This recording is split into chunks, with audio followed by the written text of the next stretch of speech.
भारत की सनातन परंपरा पर उंगली उठाने का प्रयास हो रहा है, विरासत को अपमानित करने का प्रयास हो रहा है, विरासत के प्रति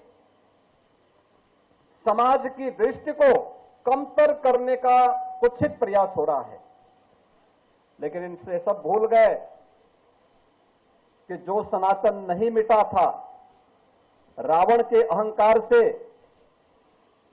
जो सनातन नहीं टिका था, कंस के हुंकार से जो सनातन नहीं मिटा था, बाबर और औरंगजेब के अत्याचार से वह सनातन इन तुच्छ सत्ता परजीवी जीवों से क्या मिट पाएगा।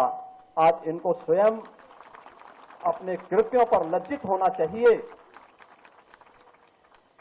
मानवता का धर्म जो सनातन धर्म है, उस पर उंगली उठाने का मतलब मानवता को संकट में डालने का कुत्सित प्रयास।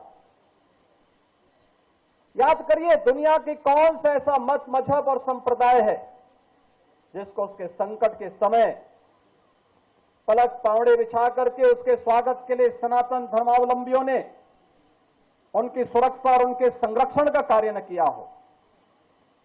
हमने कभी नहीं कहा कि हम विशिष्ट हैं।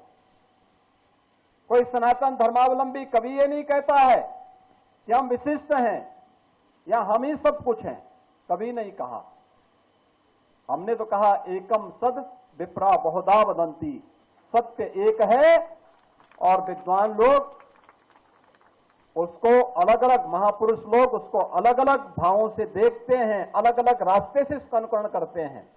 इस सब के बावजूद भी अगर जिसकी समझ में नहीं आता है, अपनी मूर्खतावश वह अगर सूर्य की तरफ थूकने का प्रयास कर रहा है, तो सूर्य पे उसका थूक नहीं पहुंचेगा, उसके सिर पे स्वयं गिरेगा और उसे, उसको और उसकी आने वाली पीढ़ी को स्वयं लज्जित होना पड़ेगा। हमें भारत की परंपरा पर गौरव की अनुभूति करनी चाहिए। दुनिया को मानवीय कल्याण के मार्ग पर चलने वाली, प्रेरणा देने वाले सनातन धर्म की परंपरा पर गौरव की अनुभूति करनी चाहिए।